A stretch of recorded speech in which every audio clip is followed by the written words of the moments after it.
офигенная, надо идти гулять. Хотелось бы гулять просто целыми днями напролет, но, к сожалению, мы хоть посещаем нашу школу, кто-то лицей, кто-то там гимназии, университет, это не важно. В общем, все это мы как-то обобщим одним словом «школа». И я считаю, что это такая актуальная тема на сегодняшний день, ну, среди подростков там, да? Вот, и поэтому я хочу ответить вам на несколько вопросов по поводу школы. Это не такое уж важное видео, чтобы вы прям сидели так перед экраном и смотрели. Вы можете поставить просто это на фон и делать там что-нибудь, убирать комнату, просто чтобы кто-то говорил, и вам не было скучно и одиноко. Этот тег я придумала со своим другом, о котором вы узнаете в конце видео. Я должна придумать название. School Tag. Моя идеальная школа, наверное. Первый вопрос. Что мешает твоей школе быть идеальной? Что бы ты добавила или убрала в плане традиций, дополнительных занятий, места расположения и так далее? Если бы мне выделили неограниченное количество времени и средств денежных, я бы просто разогналась не на шутку, потому что это же так прикольно. Во-первых, я бы выкупила огромнейшую площадь для своей школы, потому что, ну, это важно. Именно вот пришкольный двор, он должен быть большой, потому что у меня очень много планов сейчас в голове. В общем, в моей школе, будем говорить так, в моей школе я бы сделала огромный стадион, и у меня бы в школе была своя сборная по футболу, команда, да, парней. Каждый год был бы отбор жесткий, все такое, и тренером был специально обученный человек, в общем, ну, не просто преподаватель физкультуры, да, а специальный вот человек, который вот именно, он работает тренером по футболу, вот. Также я хочу, чтобы была у нас своя группа поддержки, чтобы, ну, то есть у мальчиков был футбол, у девчонок была группа поддержки, туда тоже, чтобы попадали просто, ну, самые лучшие, самые сильнейшие девочки. Да-да, кто-то пересмотрелся американских фильмов, но ведь это так прикольно, это классно, когда все вместе на каких-то соревнованиях, и все друг друга подбадривают, и девчонки там прыгают с помпонами. Это так прикольно. В моей школе была бы огромнейшая библиотека, в которой были бы не только книги по школьной программе, да, которые дети проходят, но также я бы не знаю, как бы я добилась того, чтобы там были книги зарубежных писателей, которые современные, которые сейчас довольно-таки сложно достать, либо же они платные в обычных библиотеках. Но я бы сделала так, чтобы мои дети могли читать бесплатно. И я думаю, они бы читали, потому что, ну, была бы такая возможность. Ты знаешь, что у тебя в школе есть библиотека, ты знаешь, что там будет все, что ты захочешь. Также в библиотеке будут стоять компьютеры, дети могут приходить, делать доклады, сообщения находить. Они могут прийти в библиотеку, сделать какие-то дополнительные задания там, то есть вообще вот по поводу образования в моей школе я бы сделала так. Дети, у которых, допустим, средний балл там, ну, не ниже, там, допустим, 8,0, да, им я бы не задавала домашнее задание, потому что, ну, все логично, ребенок понимает, ребенок работает на уроке, ребенок может написать самостоятельно, отвечает на уроке, отвечает правильно, значит, он усвоил материал, значит, ему не обязательно дома еще раз практиковаться. Я хочу, чтобы был такой принцип, что в школе мы учимся, а дома мы отдыхаем. То есть, когда мы приходим домой, чтобы мы даже не думали о школе, а занимались своими делами. Потому что, ну, мы сейчас большинство своего времени проводим в школе, и потом приходим домой, и опять же думаем о школе, потому что делаем уроки, готовим какие-то сообщения.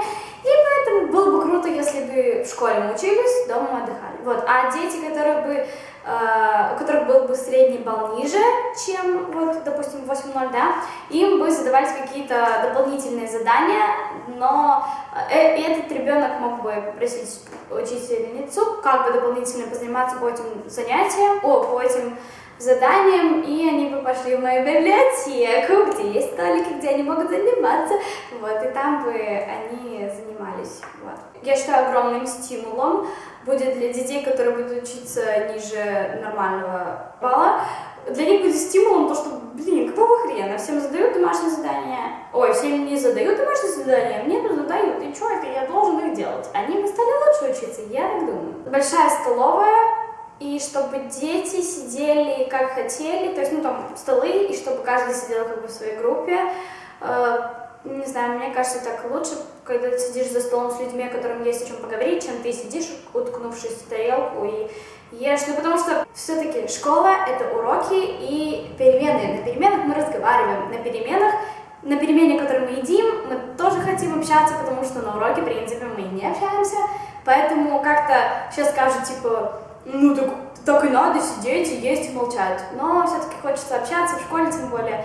Поэтому надо, чтобы за столом сидели те люди, которые общаются между собой. Я бы выделила немалое количество времени на то, чтобы дети могли пообедать.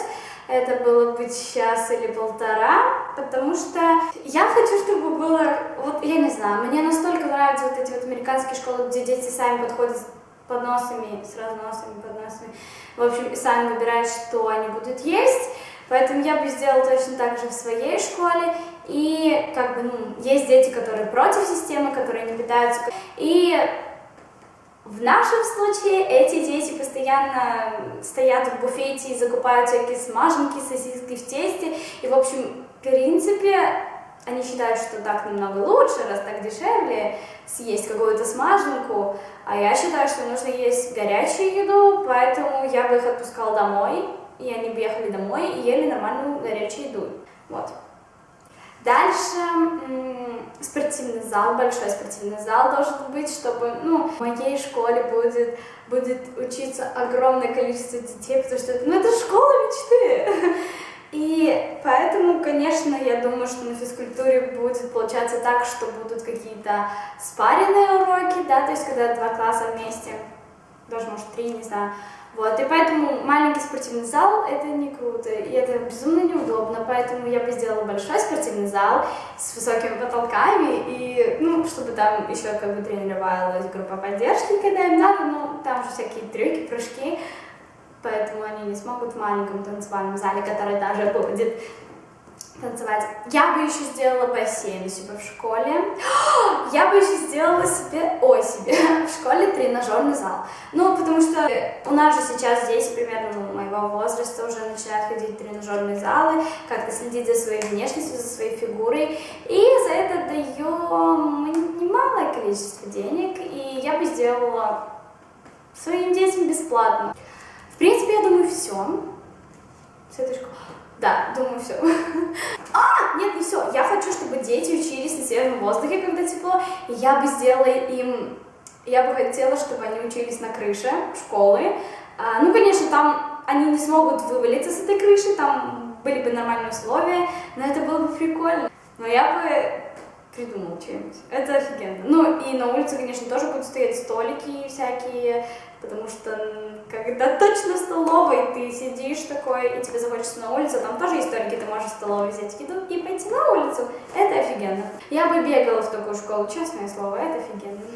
Следующий вопрос. Не прошло ни полчаса. Наверняка ты в курсе, что в твоей школе существует буфет. Чем ты балуешь себя в школе? В моей школе существует буфет. Я часто там бываю, но редко что-либо покупаю, потому что мне лень стоять в очереди. Я лучше приду, с кем-нибудь поговорю, пойму, что очередь большая, и уйду обратно в класс. То есть просто время провожу в столовой.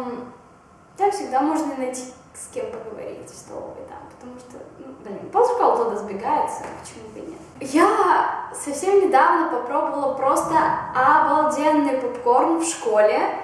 Я была в таком шоке. Он настолько был вкусный, просто не передать словами. Я такого вкусного попкорна еще не ела. И с того момента его перестали продавать у нас в школе. Просто его нигде нет. Его нет ни в одном магазине в нашем городе. Я не знаю, что это за бред, но попкорн был настолько вкусный, он меня просто так поразил, что я просто готова была скопить все запасы, которые у них только были. Вот честно, он был просто обалденный. Все, кто попробовали, кто успел попробовать его, вы счастливые люди. Реально, он очень был вкусный. Вот. А сейчас, так как нет моего любимого попкорна, я балую себя мягкими вафлями, да. Они очень вкусные, действительно. Я не думала, что они будут такие вкусные. Я вообще раньше как-то мягкие вафли, это бред, мягкие вафли, что за бред. Сейчас вообще я очень их полюбила, они вкусные. Всегда становятся лучше, потому что мне вкусненько. Следующий вопрос. Какие твои любимые предметы и почему? Вообще просто без вопросов английский сразу же. Я очень люблю английский. Ну просто я знаю, что мне надо, что он мне нужен. Обществоведение просто это урок жизни. Это действительно обалденно. Просто мне нравится и читать этот предмет, то есть когда готовиться к уроку, да, и слушать на уроке. Это, опять же говорю, отдых для меня и для моих мозгов. Расскажи о самой смешной или нелепой ситуации, которая случалась у тебя в школе. Я помню очень грустную ситуацию, вот это мне запомнится навсегда. Как, в общем, был какой-то конкурс, был конкурс типа талантов, и от каждого класса надо было, чтобы кто-то что-то делал. И, в общем, мы такие думаем, от нашего класса пойдет танец, вот девочки будут танцевать танец. Девочки такие, мы не будем танцевать танец, уже там осталось 2 дня буквально, они решили, что они уже не будут танцевать. Мы такие, ну ладно. И такие, Настя, ты остаешься, пой. Я такая, петь? Петь? Вы серьезно? Ну, я умею петь, относительно, вот, но мне это было страшно. Я закончила хореографическую школу, и как бы я привыкла на сцене выступать, но когда нас много, а когда я одна, это было безумно страшно. И когда я вижу этих людей, понимаете, когда вот выступаете где-то на большой сцене, то есть обычно весь свет идет на сцену, и зал у тебя черный. Ты видишь, может, только вспышки какие-то, очень редко, когда ты прям отчетливо видишь лица людей, а тут ты просто становишься, берешь микрофон, смотришь, и просто полшколы на тебя глазеет, и тебе еще надо петь, а еще выглядеть нормально. И это просто было что-то ужасное. Во-первых, я слова не доучила. Я не доучила слова, это была английская песня, и я начала петь. Там была, знаете, такая песня. We are the secret, can be exposed. That's how it is, that's how it goes. Far from the others, close to each other. On the daylight, when it's sun is shining. We're 2 and 2, therefore our will never change. 2 and 2, together we'll never change. Nobody sees, nobody knows. We are the secret, can be exposed. That's how it is, that's how it goes. Far from the others, close to each other. That's when we uncover, cover.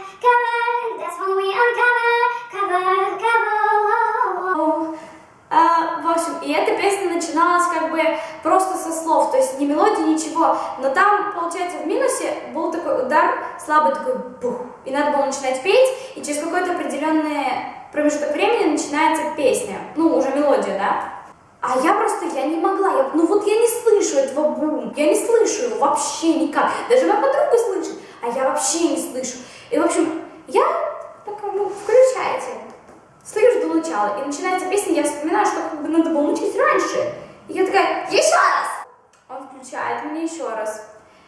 Я пытаюсь слушаться, я не слышу.